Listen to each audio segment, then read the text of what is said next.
Ladies and gentlemen, welcome back to another episode of Not That Bad, a movie podcast, the show where we take movies people don't like and we tell you why they're not that bad. I'm one of your co-hosts. My name is Connor, aka the Jokester Werewolf, known simply as the Sykin Lycan, and I am joined today and every day by my illustrious co-host, Mr. Gabe Tice. Gabe, how you doing today, buddy?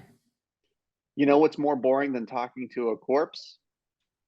This movie. No, I'm just kidding. I'm doing well. I'm doing Son of a good. bitch.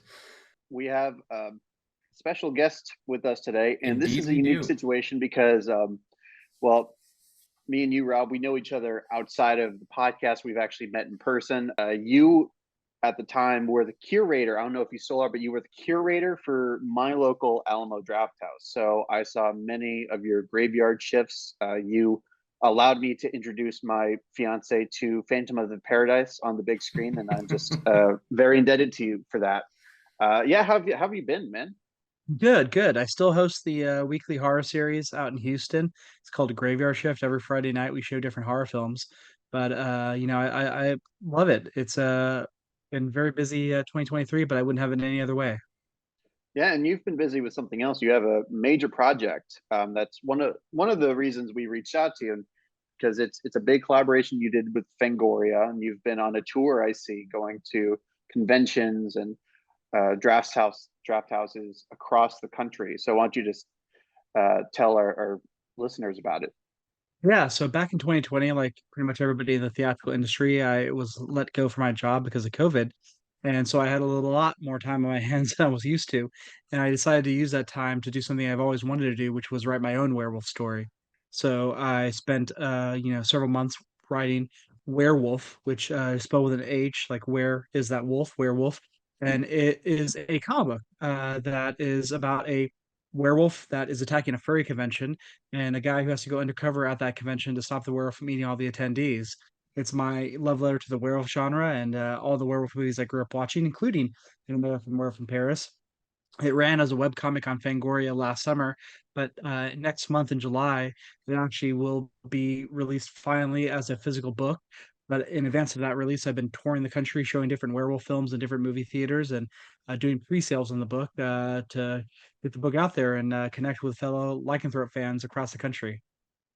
Well, you're in good company here, man, because we've already talked about a werewolf movie on this program at my behest. Connor wasn't as enthusiastic about that one. We talked about the Wolfman remake with Benicio del Toro. Yes, we Not a did. masterpiece, but underrated in its own way. I'm hoping that one day Connor will come around to that Fingers to that crossed. We'll uh, keep. Don't hold your breath, but factual fingers observation. crossed. Okay, so I knew that we had to bring you on and Yeah. that we had to talk about a werewolf movie, but I asked you what Mhm.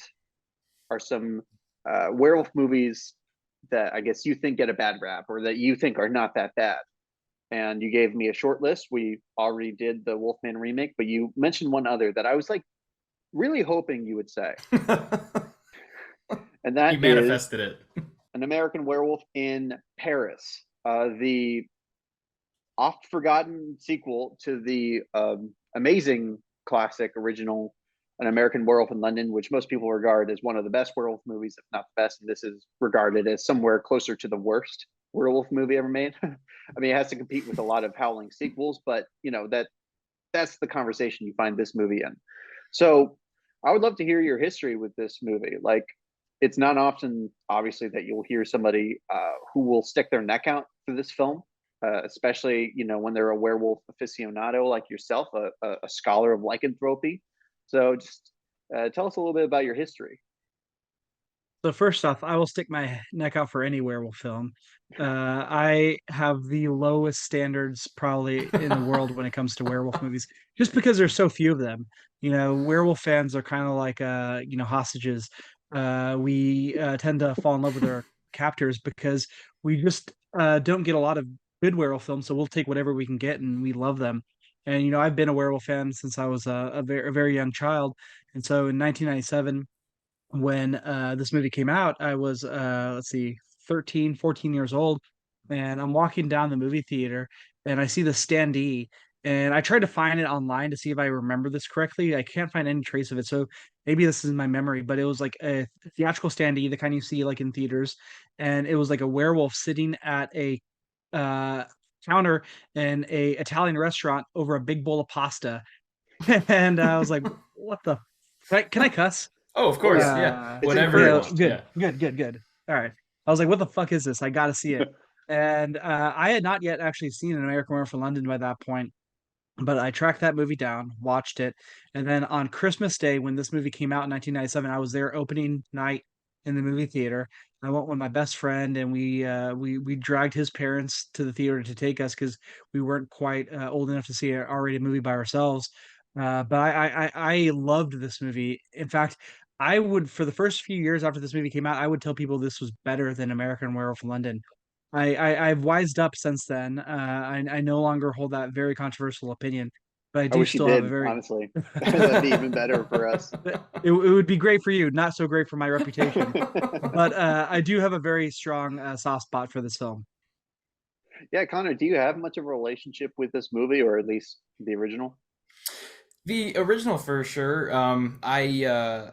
I think I came to appreciate it more over the last maybe, I don't know, 7 8 years. As a kid, I saw it probably I was maybe 12 years old, and I was like, ah, yeah, it's cool, but like, I've seen crazier things. Like, I grew up on the movies where CGI was a big thing. So like, when you're not real privy to how impressive that transformation scene in American Werewolf in London is, as a kid, and you grow up with the CG monstrosities, you were like, that's like, whatever, it's just a dude in a costume, whatever.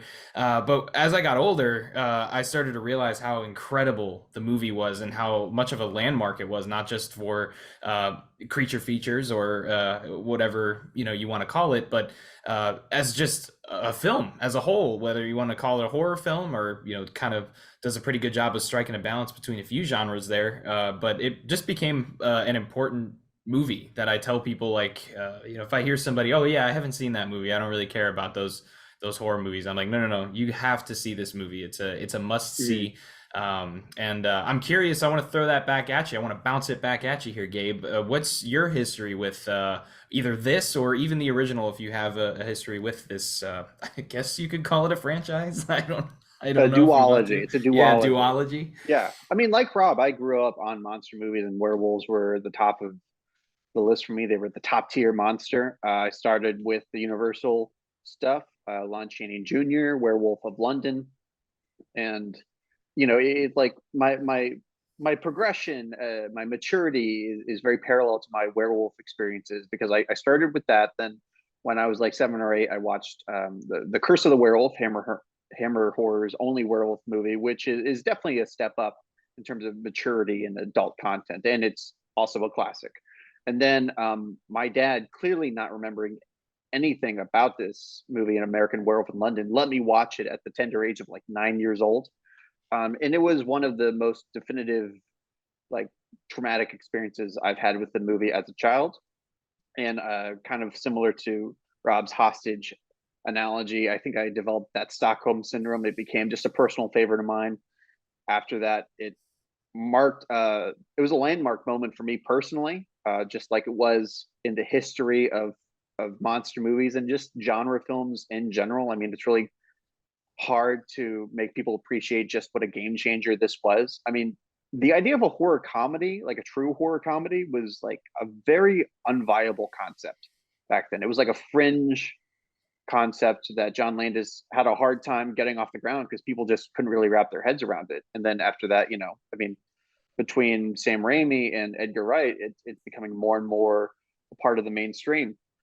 And I don't even know what to say about the special effects. I mean, they're as good and as legendary as people say. There's a reason why Of they course. invented a whole Oscar category just to reward Rick Baker for these effects. So that being said, I was aware that there was a sequel to this movie, and I was aware that people said it wasn't very good. Didn't have any returning cast members or creative people in general. I don't know if there's any single one carryover from the original movie to An American Werewolf in Paris, but I finally got curious enough to check it out for myself probably 10ish years ago, and I was really unimpressed. I really didn't see any hidden gem or see any redeeming qualities that people were missing. I didn't think it was terrible.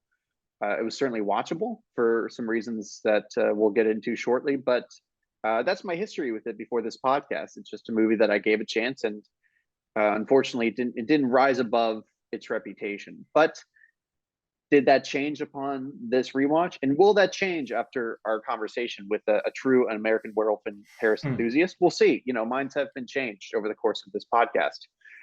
So, with that Yes. being said, I think we have to ask Rob, starting with our good section, right? Good, bad, and the ugly. What is something that you want to launch into the conversation with in terms of what you like about this movie? Where does that soft spot come from? Is it like very nostalgia based, or do you still watch it with a more objective view and find merit to this movie? I think it's entirely based on nostalgia. I'm not gonna lie. I actually did revisit this film recently for this podcast, and it was not as fun to watch when I was as it was when I was 14 years old. That said, the movie, I think the reason why I appreciate it is because it tried to make a sequel to a movie that has a very definitive ending. I didn't pick up with this obviously on the first watch of the movie back when I was a kid, but obviously, Julie Delpy's character is the daughter of Jack and Alex growing up, and I think that's a interesting place to take the sequel. I don't know if you guys know this, but John Landis actually wrote the first script for An American Werewolf in London sequel. It would have been set 14 years after the original film and would have had what's her name? Debbie Klein. She of Oh. mediocre person but good body, coming to London to investigate her two friends' deaths, and she would have come across Alex, and Jack and David would have been living with Alex, still rotting corpses, and Alex would have been having sex with ghost uh, David, right? David, and For yeah, sure. it would have been like a weird thing where like Alex would become a werewolf, and it was not a great idea for a sequel, even under like the author of the original film. But the studio kept plugging away at this development. The one version of this film that I really regret us not getting, not to take us too far off course, but the guys that did Freaked, the Alex Winter film, were the original people to Yep. develop the sequel. Yeah. Yeah, so it was Alex Winter, Tom Stern, and Tim Burns were originally hired, and Tim Burns and Tom Stern actually are still the credited screenplay writers for the version that we got today. But their version would have been like a lot more meaner, a lot more grounded with practical effects too. uh, Phil Tippett was actually going to do the werewolf design straight off of his success from Jurassic Park. It would have been a practical werewolf body and a CGI head. And we'll talk about the effects, I'm sure, in a little bit. But the version we got, little less Phil Tippety, more PlayStation 1-y. But Yeah. I That think might be generous. that Yeah. yeah, that Yeah. development process should not have gotten a movie made. This movie should have just fallen apart in that year's worth of development. The fact that it did get made, the fact that it tried so damn hard to get us close to the feel of the original as it could. It's like a little puppy dog, you appreciate it for trying. It's Maybe it like the doesn't do what it Scrappy Doo. It's the Scrappy Doo to the original's Scooby Doo. and I'm a fan of Scrappy Doo, so I think you're hitting on something right there. Yeah. I like the underdog. I like the I like the effort, and it put in the effort. Even if it didn't succeed with every trick, it put in the effort. Yeah, I mean, one thing that I do admire about this movie is the fact that while it tries to be a sequel that honors the original's tone, and we can talk about execution, but it's clearly trying to strike that similar balance of horror and comedy. I like the fact that the plot is actually very inventive in terms of how do you make a sequel to an American Werewolf in London. I like the fact that this isn't just some sort of retread of that original, which I suspect, in an alternate timeline, that's what this movie would have been. Yeah. Yeah, I think that's probably the safe thing to do, especially when it's been like 20 years since the original was made. But they did swing for the fences in a lot of respects. I feel like this is more of a sequel to The Howling, right? Like this could be placed in that roster of of those endless howling sequels that just got crazier and wilder and took all these weird tangents. And this is more competent than many of those later sequels, but I appreciate the fact that it didn't feel slavishly loyal to the original. I think you're really onto something by comparing it more to a sequel to The Howling than an American Werewolf in London, because for me, American Werewolf in London is very much like werewolfery as a curse. David is cursed to become this werewolf, and it's a very tragic story. Of course, the movie has a legendarily bummer ending, and an American Werewolf in Paris does something closer to the Howling sequels where it's werewolfery as a gift.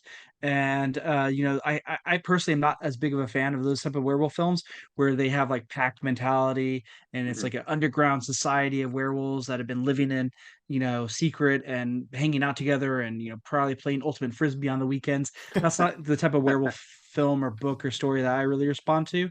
I like movies where it's a lycanthropy as a curse. And even we'll get to this, I'm sure, with the bad part of it. And American Werewolf in Paris is desire to have like to not have that bummer ending that the original film did. I think is ultimately its undoing. Yeah, it's like a blend of The Howling and Before Sunset with a Hmm. Yeah, that's a you good have point. Yeah. this young scrapping American man going on a European tour and falling in love with Julie Delpy.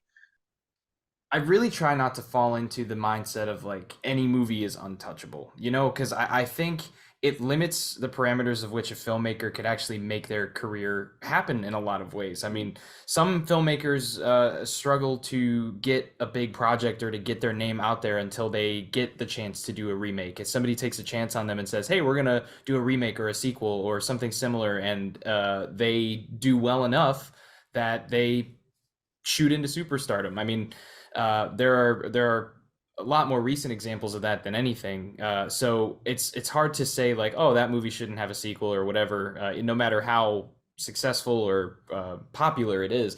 So I think this movie has every right to exist and has every right to kind of do what it needs to do to set itself apart. I think the issue with this is that they didn't strike enough of a balance for me as far as like setting itself apart enough while also trying to be what the Mhm. original was a little bit. There were moments where they tried to do both. I think you either have to commit to going in a different direction and to try to do something different, and when you don't do that and when you kind of mix in different elements, it can confuse the audience. But I think something that Rob said that I can really appreciate is that you have to look at a movie trying to do the right thing and appreciate when they're trying to do the right thing, because I Yeah. think this was a really difficult project to make anyways, without the issues that came with it, without all the pressure that came with it, production issues, whatever else you have. It's really difficult to follow something up like that. Some would say that it failed, some would say that it didn't fail. But what I can say is that I didn't see a single moment in the movie where I was like, oh, that was really lazy of them from a technical aspect making this movie, or that was a moment where I don't understand why they would make a decision like that. I could even somewhat defend the use of CGI in saying that it seemed like something that they were trying to elevate in a sequel. So when a movie does try as hard and has as many, I guess, high points in in a technical aspect of making a movie that this one does, you have to show appreciation to that. And so yes, it has the right to exist, and yes, I can commend it as well for what it did to try to make a good movie. There was no moment where I was like, yeah, the production staff just really gave up at this point. Everybody kind of realized how this was going. Yeah. I think I they mean, all might have realized, but they kept trying. it's like making a sequel to Halloween, and I thought more than once about Halloween 6: The Curse of Michael Myers, which went a similar route of Yeah. how do we uh, how do we build on this? I mean, there had been a lot of sequels in between there, but they still went back to the drawing board and decided to go in that kind of left field direction, bringing in cults and setting it in dungeons and doing all these twisty turny things that really threw fans for a loop. I mean, this isn't as egregious there, but one thing I will say, if we're talking about this as a sequel, I do like the attempts to modernize this property for the 90s, right? This is for a new generation of fans. This is trying to cater to them, maybe pander is the appropriate word. It definitely feels that way with the soundtrack at times. We'll get to it. Yeah. But I mean, I'm sure that's something that probably resonated with you, Rob, as somebody who got to see this when it came out, right? Yeah. No, I mean for sure. I mean, it was exactly the type of movie I wanted in 1997. And I say that this is another one of my positives. It may be one of your negatives, but I thought the soundtrack was great. I was a huge fan of Smash Mouth's Fu Shu Mang, their first album, and so when that Walking on the Sun came on the soundtrack, my like endorphin levels went through the roof. Bush's Mouth was like on my every mixtape I made that summer or that fall, I guess. It was just a great soundtrack and a great blend of this stupid teenage boy humor that I was looking for in 1997 as a 13, 14-year-old kid. Yeah, we recently talked about American Pie 2 on this podcast, and that was another thing that I was constantly getting reminded of. I mean, and I see how it's a logical progression for the filmmakers because David and Jack definitely, they were young men Mhm. talking about girls. They weren't fratty or anything like that, but I could see them saying, "Okay, we're going to update this for the MTV generation for a post American Pie world, and this is how young men behave, or this is what's going to resonate with them." I will say, as far as the cast goes, if we can transition there, I think everybody not named Tom Everett Scott does a really good job. I actually, I don't know if that. I'm sure Tom's a really nice guy. I haven't seen him in Oh, anything else. No, oh I did. boy. Yeah, he was in La La Land. He was like He Emma was in Stone. La La Land. He was the substitute Ryan Gosling, which I thought what a great joke. Like, you see that she leaves Ryan Gosling for Tom Everett Scott, and that's just automatically funny.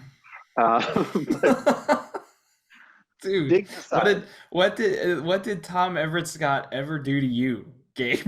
What did this man do to you? Who hurt you? Okay, that's what I want yeah, to know.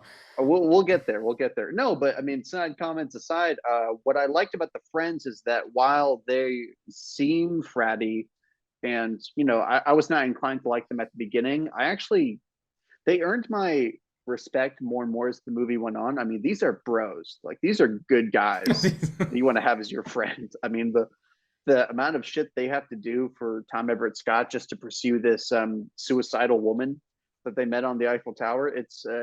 That was one endearing part of the movie that kind of surprised me. That was something where I expected them to be kind of obnoxious, and quite the opposite. They became the most endearing part, and I was sad to see them go because they don't really make it past the first half of the movie. But in terms of the cast all around, I mean, what are some highlights to you guys? Starting with you, Rob.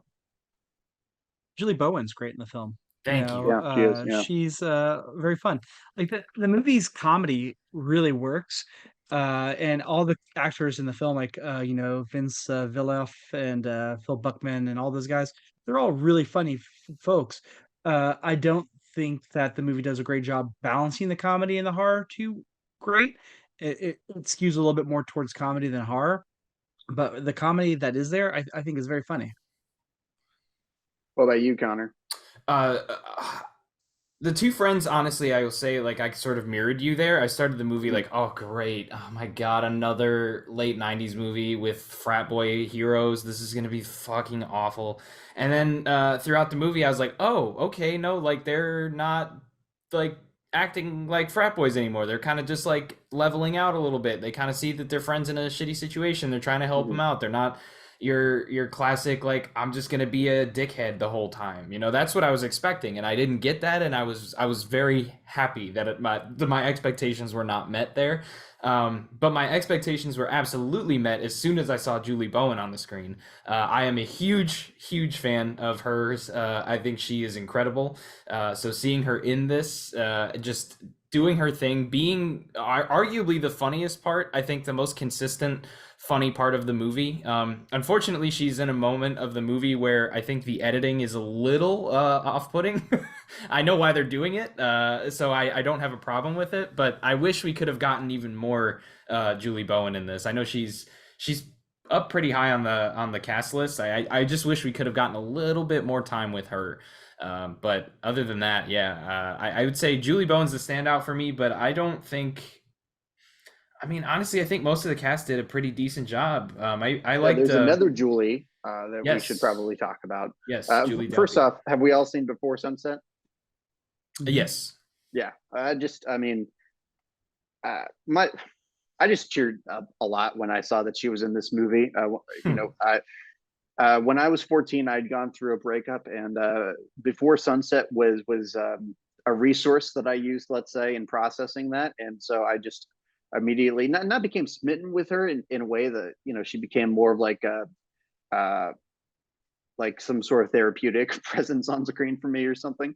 But you know, she's so charming, and I felt embarrassed for her in one scene, but other than that, I don't think that this movie um, is undeserving of her. You know, we've talked about that before, like hiring a more prestigious actor or an actor of a higher caliber than the material, and how bad we feel for them sometimes. Again, there's only one Yes. scene where I can say that here. I'm pretty sure we all know the scene I'm talking about. It's I one could of the more guess, but I one don't of the think I more want to. egregious ones. Yeah. What do you think of the werewolf action? I mean, if we're here as lycanthrope fans, I mean, when it's time for the action, I mean, how do you think the movie handles that? You know, CGI notwithstanding. I mean, did you like it more as a comedy or as a horror movie? Ooh. I think I like it more as a comedy for sure. I hate the werewolf design for this film. I I'm not actually a huge fan of the werewolf design from the original movie either. I love the transformation scene, but like I always prefer like two-legged werewolves versus the quadruped. And I guess this werewolf does occasionally stand up on two legs, but still it looks like a gorilla that you'd be fighting in a 1998 circa computer game. I kept waiting for like Duke Nukem to do a one-liner as his gun lifts onto the screen. It was just really bad CGI, bad design. I'm just not a fan of the werewolf design in this film. I'll overlook it because there's a lot of great werewolf movies with bad werewolf designs. Yeah, I'm right there Yeah. with you. I mean, that's something I think we talked about in our Wolfman discussion, Connor. Mhm. That I was just so grateful to see another um, bipedal werewolf. I feel like that sort of fell out of favor at some point. Maybe an American Werewolf in London was the tipping point there, and I feel like a lot of people think that design is more old school. I'm not saying. I mean, this is a sequel, so you can't just you can't make a radical shift like that. But uh, in terms of the set pieces themselves, I think when the monsters are hidden in shadow, I think there's some effective directing going on. There's a. I was about to say suspenseful, but all the best moments are gags. Like some of the funniest moments in the movie, like when the cop and detective are down in the basement and they're like trying to turn this flashlight on, and with every kind of like blink of the light, you Yeah. see the werewolf. Uh, Gag might feel like the wrong word, but that that's the only word to come to mind. But I did enjoy it nonetheless. Yeah, I do want to say, I think even though the design is atrocious, I don't like it at all. I will say there are two like actual moments that I really did like from the use of the werewolves in this movie. I think the first party scene where the strobe lights start to hit and the werewolves start actually going after people. I think it's a really good use of not showing too much of them. Um, it makes them look better than they do for throughout the rest of the movie. I think also a good moment where it can kind of build up suspense, or at least for me, not having seen the movie before, was this that final sequence in the train. Mm.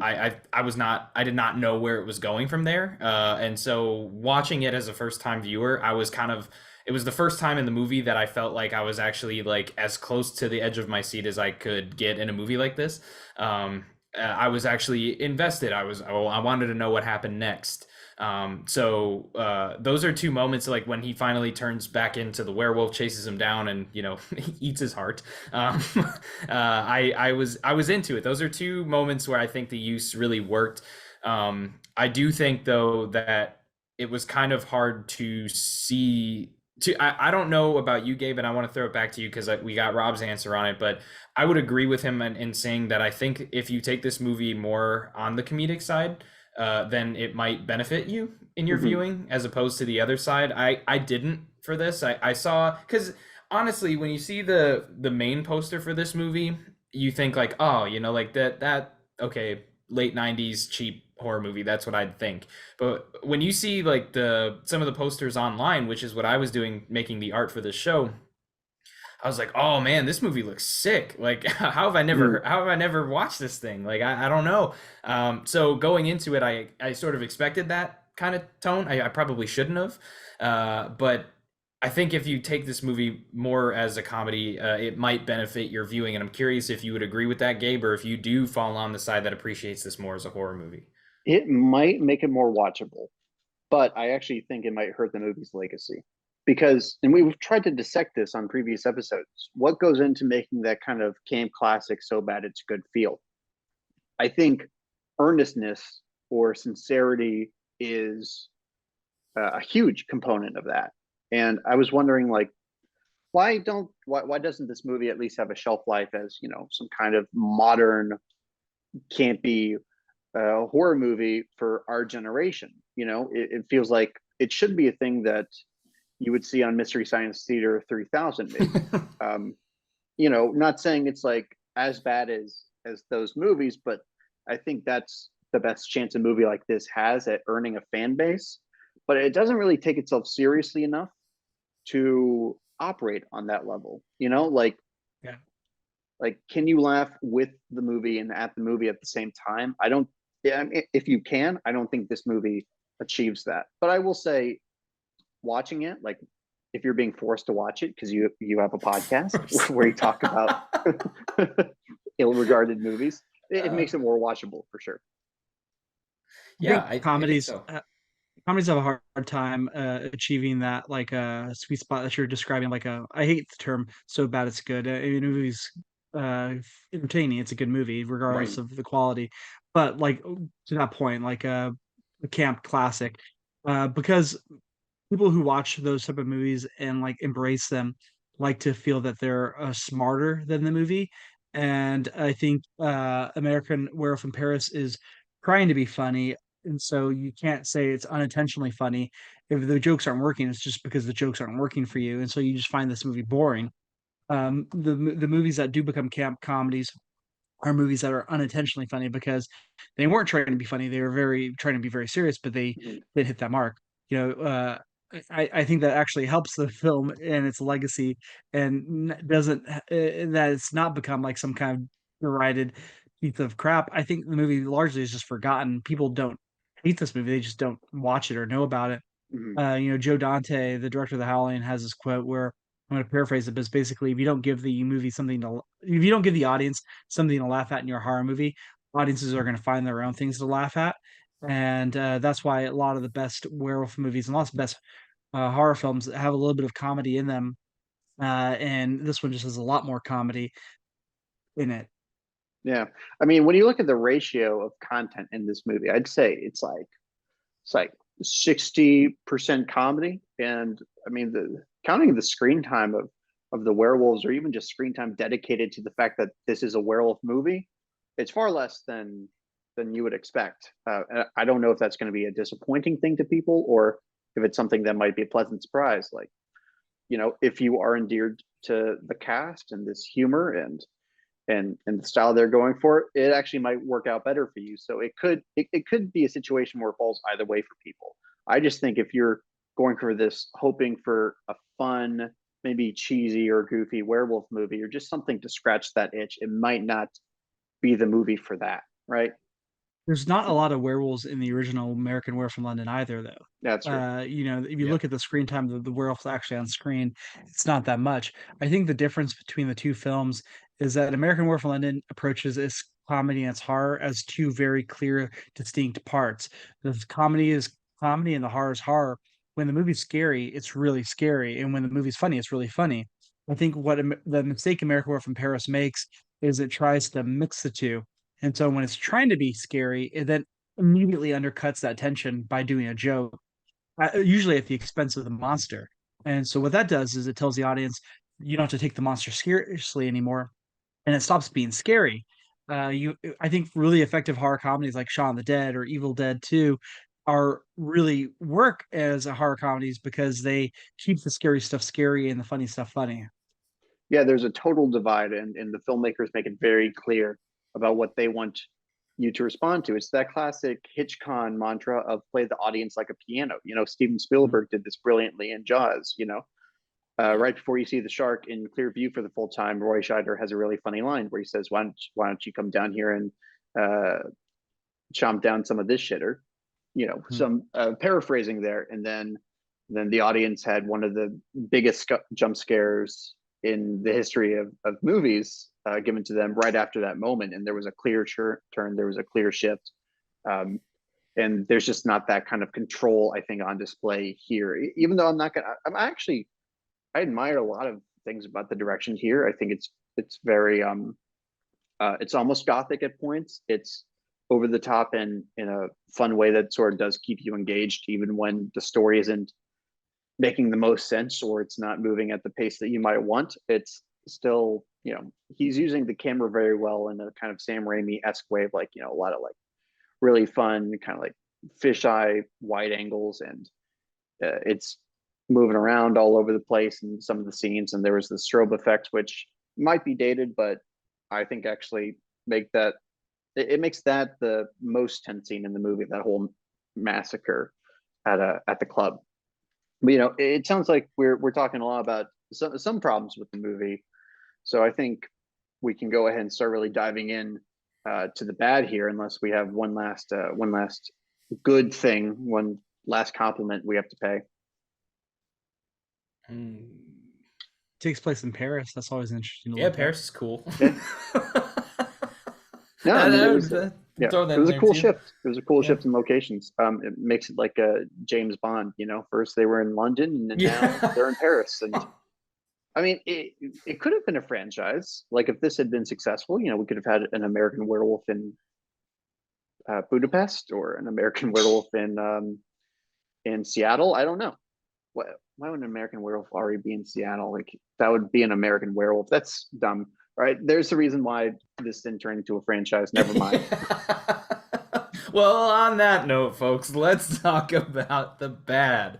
No, but in all seriousness, I think we should discuss some things on a little bit more of a serious note that we do not like about this movie. So it's a little bit more clearly defined. I think a lot of things we brought up in that last section were given a "but this is good" or "but that's good" about it. And so, Rob, I want to start with you here.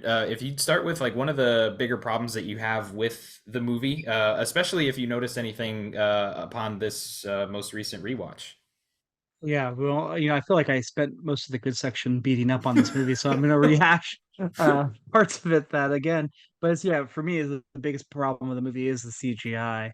I really didn't notice it as a kid when I was watching this in the theaters. It looked like a great cinema on screen to me. But going back and revisiting this through modern eyes, the CGI has just really aged poorly. And I think, I'm always really curious about how special effects age. Like if you look at a Ray Harryhausen movie from the 60s and 70s, you can see, okay, these are special effects that are obviously special effects, the stop motion skeletons or Medusa or a Cyclops, but Right. there's still something really inherently charming about them. Where if you look at bad CGI from like the early 2000s and 90s, like the Scorpion King or American Werewolf in Paris, the CGI looks really, really bad, and that charming kind of quality is not there. And I think it all has something to come down to like the fingerprints in the clay. Like stop motion animation and practical effects, you can see like the artistry behind it. There was somebody actually moving and making that thing come to life in front of a camera. there are obviously people who are behind all the CGI effects, and they're no less of artists as practical effects people, but that artistry is not as apparent. It looks like, just quite frankly, it looks like cheap video game graphics. And I think there's just this disconnect where like you don't get that in practical effects that have aged. CGI that ages just really ages poorly. Oh God, yes. I mean, I will say the very first transformation in this film held up better than I was afraid of. I mean, when I rewatch this movie, I am dreading seeing those CGI furballs, you know, just crawling along and snapping at people. And I just remembered it being like less than like worse than bad, like insulting. But I was having different reactions to the CGI throughout. I mean, it's never good. It's not always bad, you know. Like it was hitting a middle of the road that a lot of movies found themselves in around this time. Unfortunately, you know, I this think movie really, you know, it gets staked on whether or not you can believe that these are real creatures, that our characters are in danger of these things, or if you could believe that our characters are turning into these things with this movie's case. And yeah, I mean, I felt totally distanced from the tension that they were trying to earn because of that, and the tragedy. I think of the pain and the suffering that was really expressed in the original movie's transformation sequence. I mean, that's sort of the thing that really sells it. It's not just Rick Baker's fantastic work. It's the actor playing David who has to really sell the concept of this transformation. And without naming names, like I did earlier, there are just some actors that aren't up to the task of delivering such a thing. Yeah, Connor, do you have anything you want to jump into there about the CGI? Yeah, I mean it's you know, I hate to infuse the ugly section here, but that's something that the audience was not too kind on either. The general audience, people have complaints about this movie. That was one of them. We have a hard time with that on this show. We have a track record of really defending movies when they are bold enough to try to do the CGI thing. Um, I don't think they nailed it in this. I think what's so frustrating is that this is the type of movie that could nail it without CGI. You know, like they could have been just fine. I know the modernization and the trying to 90s-ify everything, you know, it makes sense in your brain as a filmmaker around this time. But like, there's no way they could have known. There's no way they wouldn't have known that there were some limitations with it. And I feel like when it's in the dark, there are moments where you can appreciate it. I think the eyes in the darkness are pretty cool. I think there's some, you know, shots of you know, behind the creatures or from the side that don't like you go, oh, you know, maybe this isn't, and then you see it a little clearer, and you're like, oh no, this is awful. I mean, the picture behind you is just staring me right in the face as I'm saying this, and I just can't help but keep staring at it behind you there, because it's Notice it just doesn't even have a real snout. Like, think yeah. about that. It's got this stub nose. What is that? I just don't understand. I okay, and I don't, you know, this just happens to align, but I work on projects occasionally, things that I could one day send out for release or pitch to somebody or whatever. And one of those things happens to be a werewolf movie. And it's something that I've been working on for a long time, you know, just in and out on the project because, you know, writing movies is hard. But one of the things that's always baffled me about it's like when people write descriptions of werewolves in their movies, it's like, do these people not like what is their inspiration? I'd like to know if their inspiration in this movie was the design from American Werewolf in London, or if they were just like, no, I know what a werewolf's supposed to look like, and it's this. Because if that was their approach, boy, they need to watch some more movies and read up on some more lore here. But Yeah, they should check out this really great werewolf movie. It's called An American Werewolf in London.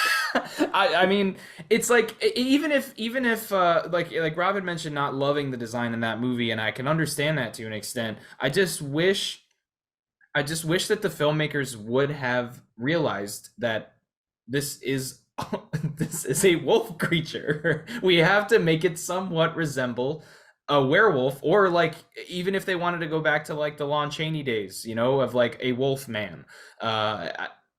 Okay, like I'll be behind that enough. But when you create something like that and the animation for it sucks and the CGI of it sucks and everything about the character or creatures or whatever sucks, it takes you out of what the whole point of why you're there for the movie, which Mm. is for the werewolves. It's the crux And of the story. to be clear, the CGI problem is not just with the werewolves. Anytime special effects Very are true. employed, I think it is to this movie's detriment. That sequence where they're falling off the Eiffel Tower, yeesh. I think that one was bad. I would argue that the one on the Statue of Liberty was worse. I don't know if it was just because I had checked out by that point. I was not behind that ending. I'm all for a happy ending. I was not behind that ending. So I thought that aged a little more poorly. But I don't know. Maybe it was maybe my brain had just checked out at that point. Yeah, we can debate about that all day, but I think nobody here will disagree with the idea that the CGI just doesn't hold up. Yeah. The crazy thing is that there are actually a lot of practical effects in this movie. Like a lot of the werewolves you see in the film are practically made. They just look like bad CGI. And part of the reason why is because the CGI in the late 90s wasn't quite ready to produce a lot of hair. And so what you had to do Mm. is you had to create a werewolf that is almost hairless. And even the practical werewolves look like half, hairless, half wolf, half ape things because they just knew that they couldn't have a werewolf that looked like a werewolf that was done practically match the CGI that they were limited on. So the practical werewolves look just as bad because they're trying to match the limitations of bad CGI. Yeah, Oh. it's funny how that can work, right? I mean, there have been times where I accused a movie of having bad CGI and I looked it up. No, that was practical. But there was something about the cinematography, something about the way they staged it. Whenever I mean, I did note some practical shots in this movie, but they were edited so awkwardly that I assumed it was CGI that was being covered up. Let's say it was trying to be, you know, sort of hidden from our conscious awareness that it was not a real thing. I don't know, but uh, there's one big problem I have with this movie, and I really want to get your guys' take on it. It's worse than the CGI. Oh. Okay, and I alluded to it. I just think that Tom Everett Scott is as bad as he could be in this role, and I want some reactions. I want to hear some defenses because I feel like I'm being mean to the guy, and I'm sure he's a swell dude. So it might have just been like, we all have kind of personal ticks. We have, let's say, things we don't like in movies that get under our skin. I think the whole I don't know how to talk to girls, uh, kind of simpy, whiny attitude that he's clearly been directed to have. I mean, it's not his choice, I'm guessing, but yeah, that's just something that really presses all of my buttons. But let me turn it back to you guys. Do you have a problem with him? And if not, am I being too harsh? And I don't. I think he's far from the worst part of the film. Like I don't have any strong feelings for his performance, but I also that it goes Mhm. both ways. I think he's fine. He is doing the job that he was tasked to do, and that means playing a slightly annoying character. But that's like kind of the the hitch where you have like a male protagonist in a horror film. And that's because inherently in the genre, they have to like withhold information and make them victims, and we're I think as a culture uh pre-custom to see like masculinity as like a virtue. And so when you try to make a final guy versus a final girl, you strip away some of that masculinity, and the protagonists seem weaker and less um admirable. And I think that in a lot of audiences heads kind of messes with their ability to appreciate the performance. I think there's like one case where that works and really well, and that's like Army of Darkness with Bruce Campbell. But like if you look at a lot of male um horror films with male protagonists, There's a reason why so many of them come off as very homoerotic, and it's just because directors and filmmakers don't know how to approach this thing, and they lean one way or the other too much. I No, I think didn't think he was too homo. I thought he was too hetero. Oh no, no, yeah, I think this is not the case in American Werewolf. In Paris, I'm thinking like a lot of like a Like Nightmare on Elm Street Never in Elm too, as Street an too. example. A Nightmare on Elm Street 2, good example of one that that's pushed in that direction as far as how people react to it. And I mean, even the final guy himself has leaned into that nowadays. Has very There's much a whole leaned into documentary him about being, it. Yeah, yeah. And so Scream Queen on Shudder. yes, exactly, very good, and very enjoyable. Please go watch that. But and very nice guy, by the way. Interactions with him online, very nice guy. But as far as this movie goes, I wanted to say that, Gabe, I don't think you're being harsh. I like that this is the one time I think in our show's history that I'm not the one being like, look, he seems like a nice guy and all, but I just don't like. So I'm glad to hear you come from that side. But luckily, I can actually provide something that's a little bit opposing, which is that I think his performance. Uh, he did exactly what he was asked. I think my big issue, and it is a big issue for me, is just how his character is treated. I think there are moments, or I'll just say how he's directed. There are moments in the movie where it's like you could tell that it wasn't really the actor's strong suit to be emoting the way that he was. I think of the scene in the bedroom for that, or when he's sort of having these delusions when he's first turning, and when he was that scene where he was eating the steak in the restaurant. I thought back to Leprechaun 2, or what was it, Leprechaun 3, with the were leprechaun, whoever, Yeah, whichever movie that was. I don't even remember anymore. the Leprechaun Were 3. Leprechaun of Leprechaun 3. Yeah, Leprechaun 3. Which is available as a Patreon special, by the way. Patreon special Go right over now. to our Subscribe at Patreon. any You tier. can watch us talk about every Leprechaun movie, and we'll keep talking about Leprechaun movies until they stop making them or we die. So Patreon.com/notthatbad. Patreon.com/notthatbad. Anyways, no, in all seriousness though, that's what I was thinking of. And I think they were definitely going for somewhat of a comedic tone in certain areas, but I think some of the issue that I had was that there were moments where his character and his performance were sort of undermining something that was supposed to happen, or at least the impact of something that was going on, something that the audience is supposed to be feeling. And I don't think it was the actor's fault, because I think it was intended for him to do that.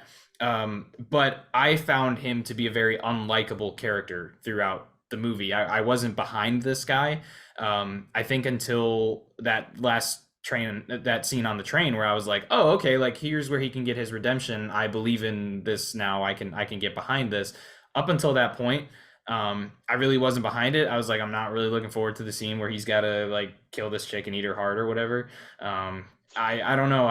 There was moments that I wasn't behind him as a character, but I think as an actor, there were moments where I think his performance actually surprised me a little bit. I think, like, especially thinking back to like his transformations, I was somewhat surprised by those. Okay. I was just surprised. I didn't expect it, because I'm not behind this character at all, and so I'm gonna look for things to poke at and think is stupid or a bad an example of a bad performance. And I didn't find as many as I thought I would. I thought everything that I was taking in felt more like a direction choice than it did an actor on set going, "This is how I'm gonna do this." So when he said, "Hey, you forgot this," you think that was a director's choice? That is a moment where I think it was a really bad thing, but I do think that there was definitely some direction on that. Yeah. Ultimately, that scene was framed in such a way and lit in such a way that it felt very intentional. I laughed at it at first, and I was like, I thought in my head, wow, I'm laughing at something that I'm not supposed to be laughing at. And then I said, wait, am I? I don't know anymore. This movie made me question my sanity a few times of like, am I supposed to be laughing at this? Are they getting the reaction they intended to out of me? I don't know. And that was one of those moments. And I think that's the line to ride, right? I mean, did you have any of those moments, Rob? The kind of sanity testing moments that Connor and I had? This movie, no, I don't know. I think the movie was I could see exactly the level that this movie was on. I just didn't hit that level every single time that I wanted to hit it on this revisit. It's not like this movie was making bonkers choices. It was just making bad choices. Mm-hmm. Right. Yeah, and that's sort of like the problem, right? Like, can you rise to the level of infamy if you're not going to achieve the status of a classic like the original? Can you strive to that alternate form of fame, of infamy, without making those bonkers choices? And that was a moment that I think transcended everything we're talking about, and like it lives in my head rent free right now. Like I can picture the framing of it exactly. Like to see Tom Everett Scott, uh, his head wrapped in bandages, and like Julie Delpy turns around, and like the slow motion is all choppy, and then this French doctor barges out of nowhere and says, "This girl, she stole my heart." She stole And my aunt. yeah, Oh God. was that an acceptable French accent? Be honest with me. I didn't practice it, and now I feel bad. Well, I feel like I should have done I more prep mean, work if I was going look, to do a French accent. you know, it was I bought it more than some of the accents in the movie, so yeah, you know. Hey, at least they were actually going for French and not just what a lot of Hollywood movies do, which is any European accent will do. Yeah, no, you can give him that, and I will give him that because I think most of them were okay. There were just a few times where I was like, "Ooh, okay, I saw you were going for French, and I appreciate that." But yeah, I mean, look, we've kind of been doing this a little bit so far, where we're kind of blending in some of the issues that people had with the movie with our own problems. And I think that was bound to happen with a movie like this because Mhm. look, it's not like a 3 hour long epic where there's so many things that you can just dive into and dig deep on, and it's just not one of those movies. There's less things to grab and have issues with throughout, and I think going to an ugly section would be sort of I think it would be a little overkill at this point. I think we just slowly start to kind of mend that in here, and I think we've been talking a little bit about the tonal the thoughts of a tonal inconsistency from people, and I think, at least from my perspective, I don't have much to say on it, but what I can say is I can actually see a lot of what people are trying to point at with that.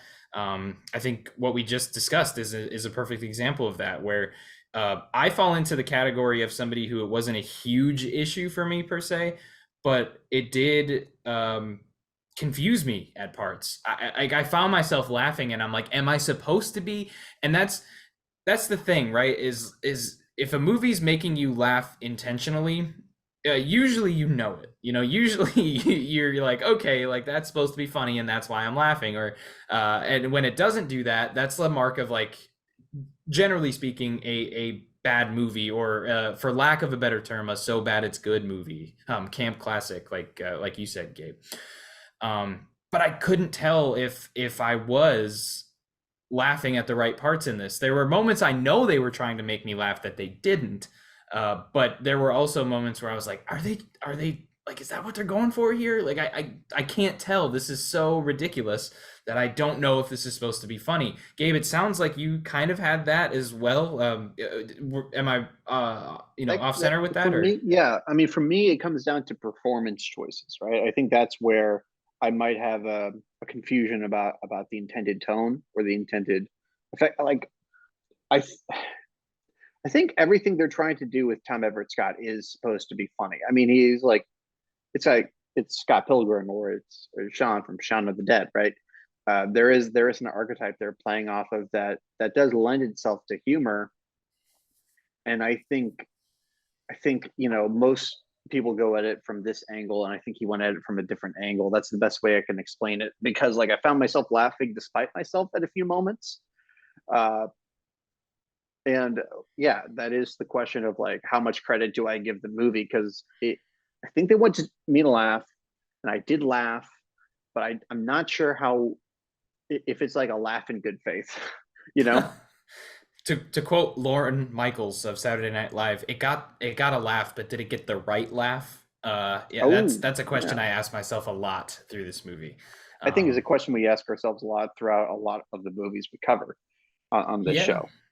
Yeah, Yeah, I mean, it's a question I ask myself listening back to this show sometimes. No, I'm joking, but Rob, it sounded like based on some of the conversations we've had so far that this really didn't seem to be a big issue with you. It seems like more that you were able to kind of figure your way through what they were doing in this movie comedically. It's just that it didn't seem to land with you in the right parts at certain moments. Is that accurate? Yeah, I mean, my opinion, if a movie's a comedy and it makes you laugh, it's doing what it's supposed to be doing. Right. Like I try not to second guess or analyze laughter in a comedy. More to the point, I try my best not to laugh at a movie. I try to laugh with it. And so if a film is making me laugh, I just judge it as success. It was entertaining me. It was doing what it set out to do. The movie is very silly, very dumb, very goofy, and those are not things that the humor from American Werewolf in London was a different type of humor. It was smart humor. It was more Right. refined. It was more British humor. This is much more American humor, where it's like a big, stupid, silly comedy that just happens to have a werewolf in it. So I think ultimately the comedy works a lot more than the horror for this film, for yeah. at least for me. Do you think though the fact that this is a sequel to an American Werewolf might be what is throwing people because they do have very different comedic sensibilities, and Mhm. I and people might not grant this movie the sort of a benefit of the doubt, right? When they see the very different tone that it's going for, and again, it's intended for a different generation. I would argue the humor in the original is timeless. It's timelessly British. It's it is specific in its own way, but I don't feel like I'm missing out on any jokes, even though I was born after when the movie came out, and Right. even though I was born only a year after this movie came out, and I felt like I had to I had to have some sort of resource to understand and decipher some of the humor and cultural references in this movie.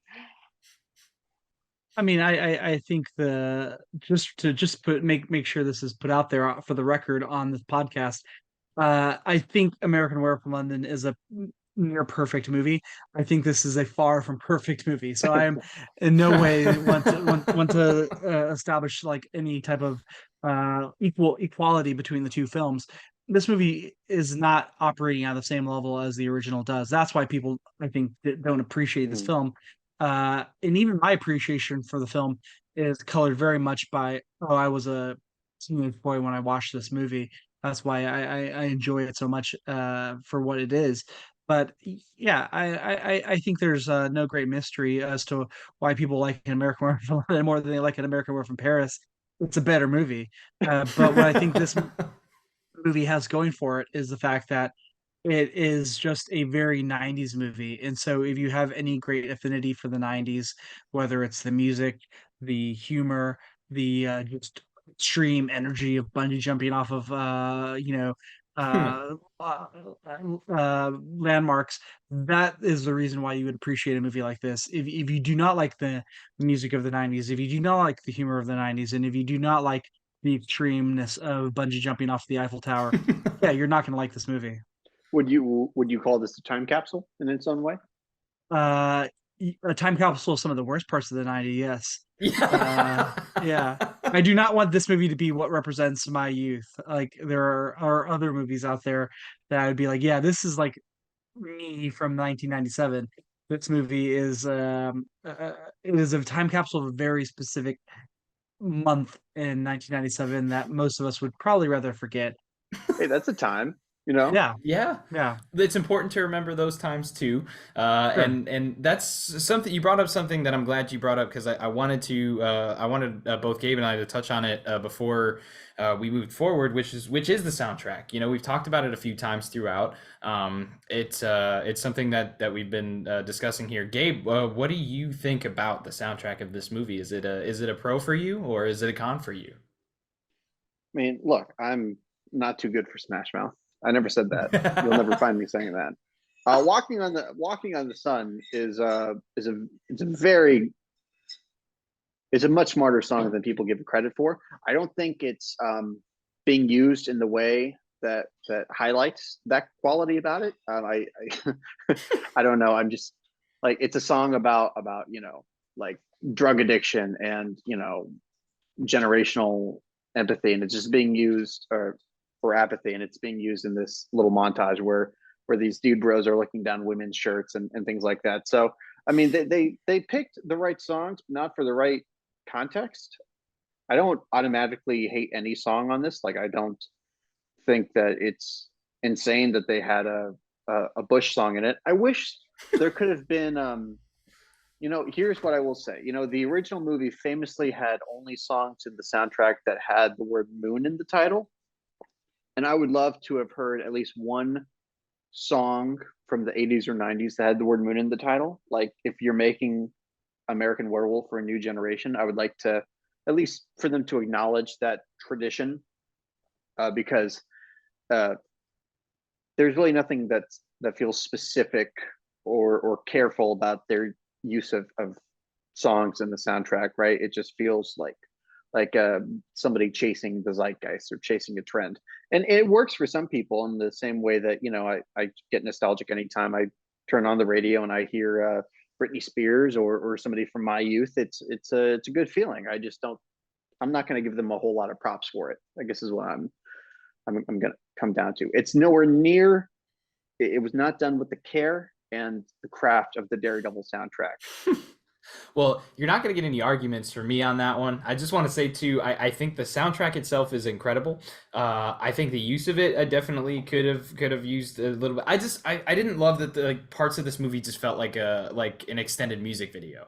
Where it's like they would play so much of a song as things were happening that it was just like, I think like the first like 15 minutes of this movie, I was like, is this just going to be how the whole thing is? Is this just going to be one long mix, like medley of 90s songs with werewolves and just like weird jokes?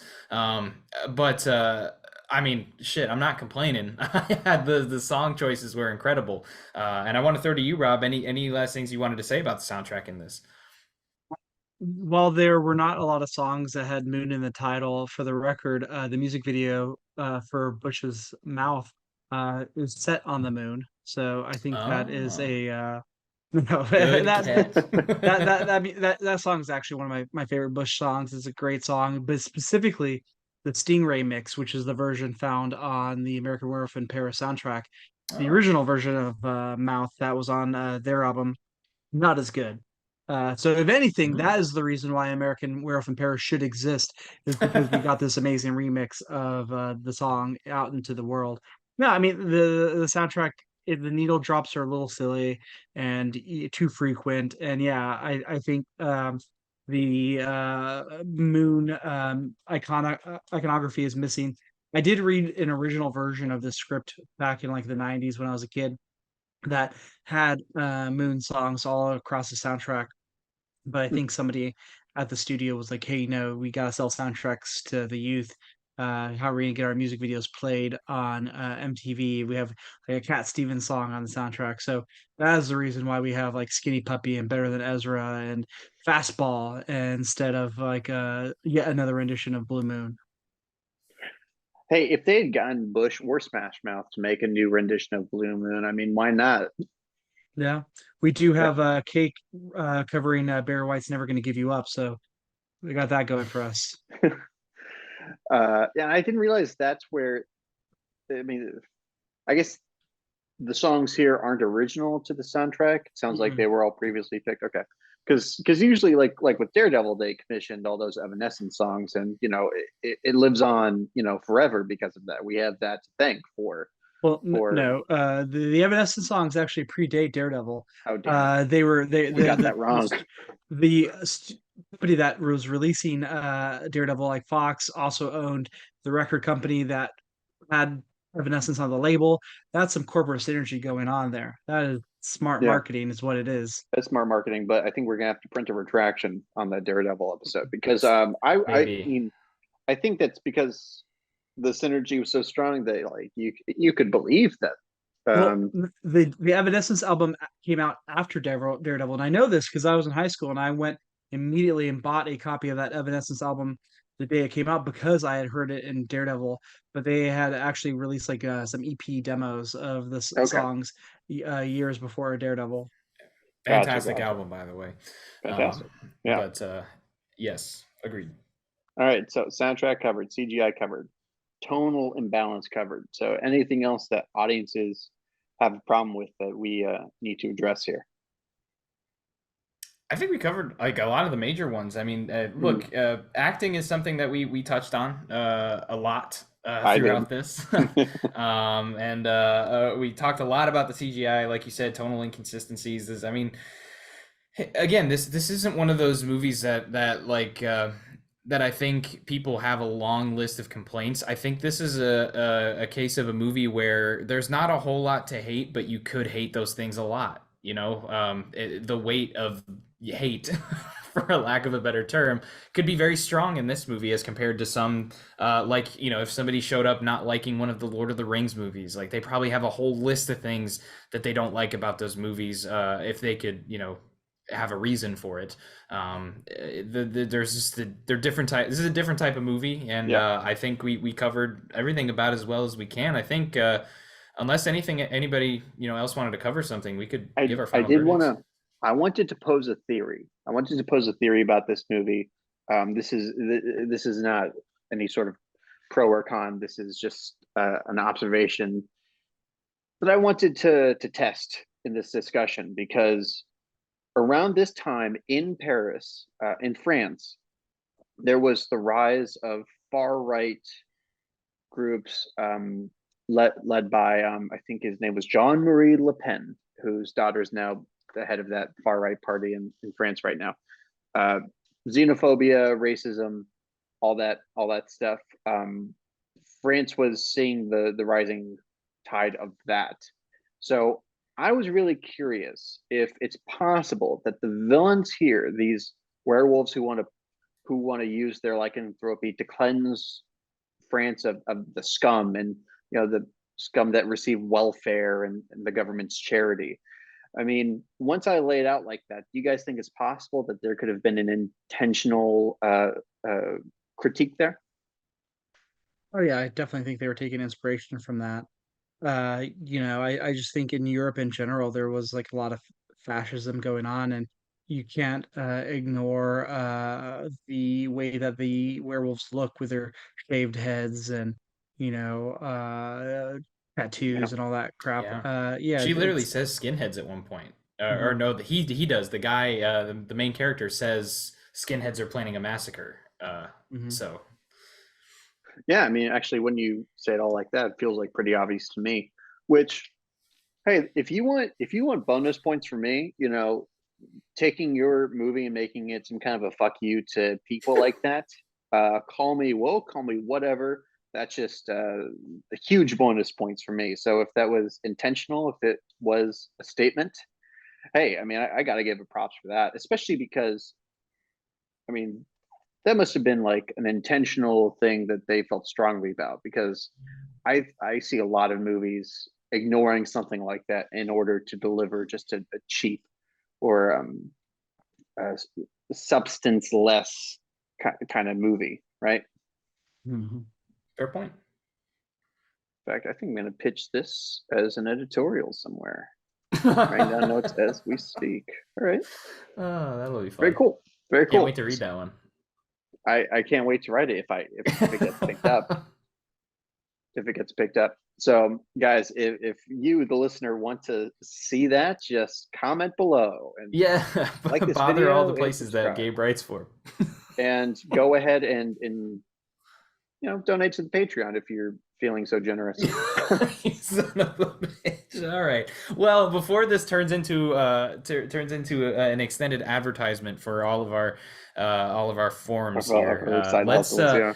I think truthfully we're at the point where we could pretty comfortably give our final verdicts for this movie. I think we're at a point where we can kind of give that here.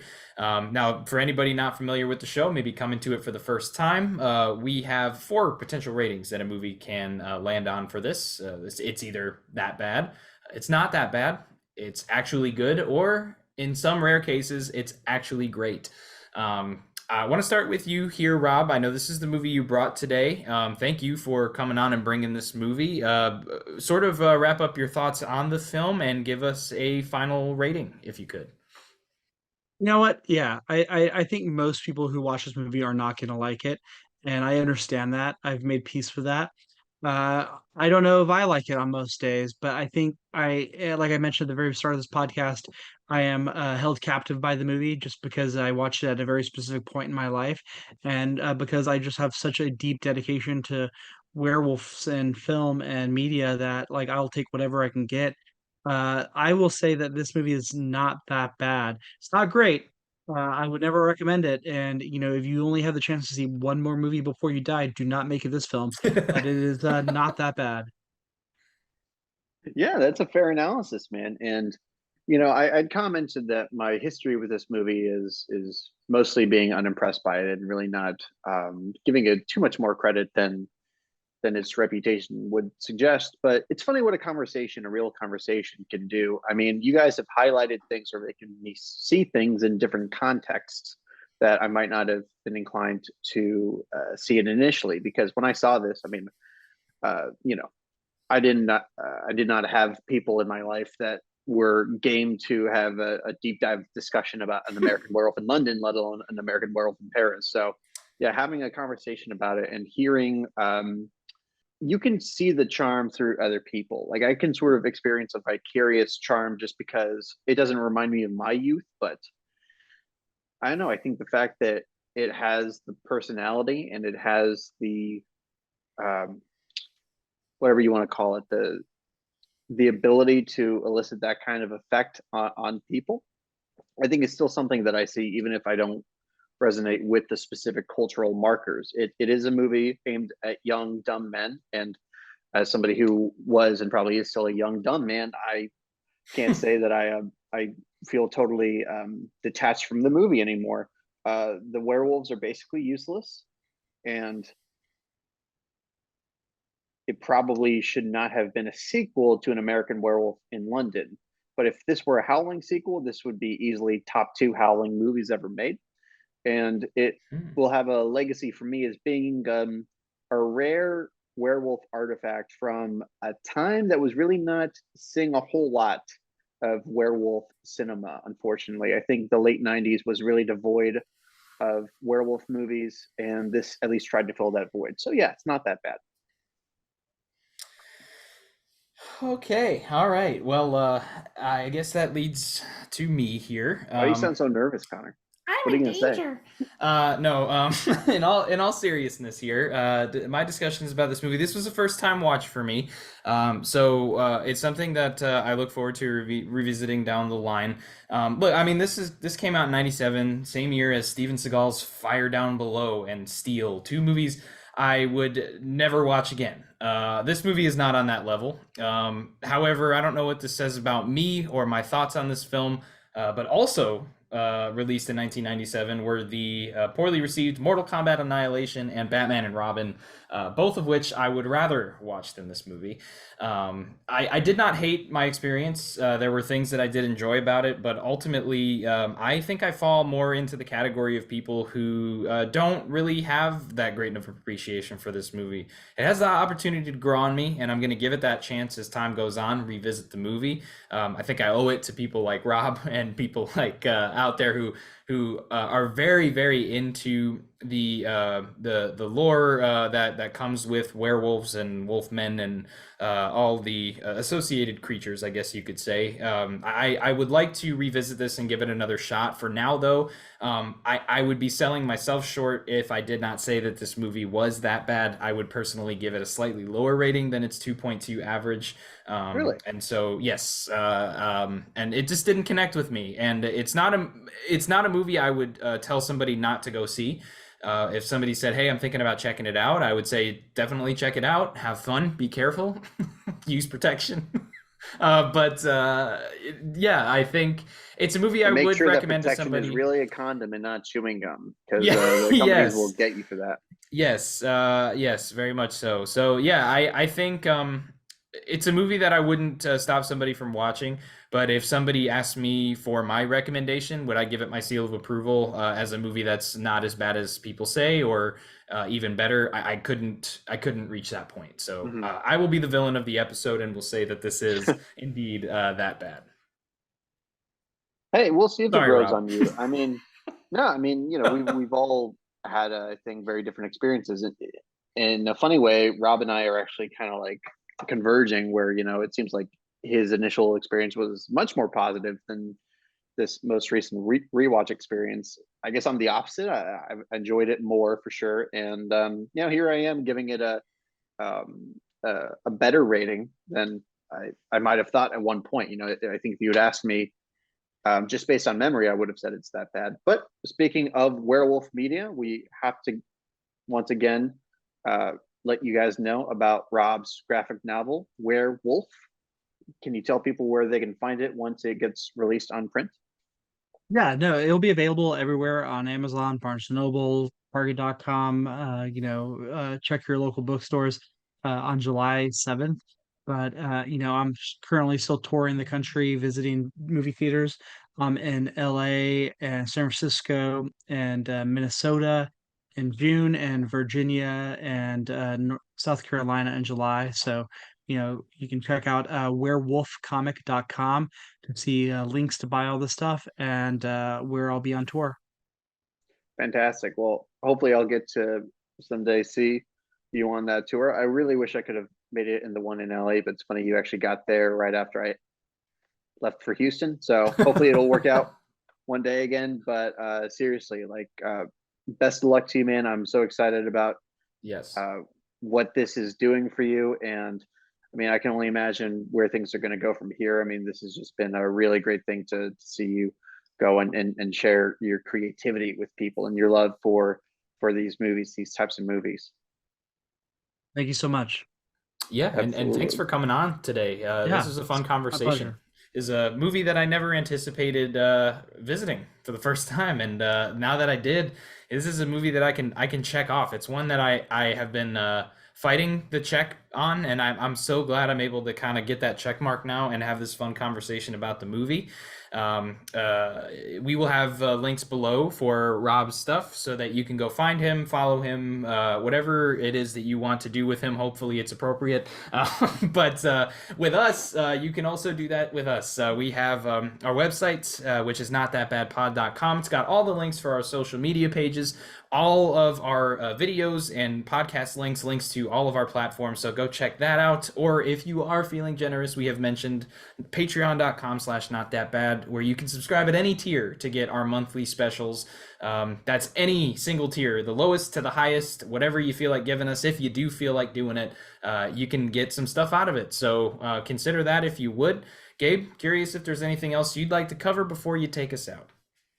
Just check out our first ever live stream. It's going to be up as an archive on our YouTube channel. We brought on Tony Crespo from Flopbuster to defend the indefensible, to many people at least. Halloween Ends. We all had a really great time chatting about it. We talked about the audience reaction, what people don't like, what we are personally fond of. We tried to give a fair and balanced, quote unquote, view to the movie. I don't think any of us Yes. agreed that it was perfect. So if you're a hater, I think, we will acknowledge a lot of your critiques. But overall, I think it was a productive discussion, and hopefully, anybody who's a Halloween fan could enjoy it and go check it out and let us know if you want us to keep doing live streams in the future, because we had a really good time and it's content that we would like to keep delivering. Yeah, and we gave away a free copy, a free digital copy of the movie during the live That's stream. right. So keep your eyes out for more in the future for potential prizes again. Next time we're just going to bribe people, like, Yeah, guys, yeah, check we'll out our give you live money stream, to for watch God's our show. sakes. All right, well, this has been a really fun time. Anytime we get to talk about a werewolf movie, I'm happy. So thanks again, Oh Rob, for yeah. bringing this to Thank us. you. Again, check out Werewolf when it hits your local store, and keep up with what Rob's doing. He's doing God's work right now. So Agreed. Thank you so much. with that being said, I'm Gabe, I'm Connor. and this is Not That Bad, signing out.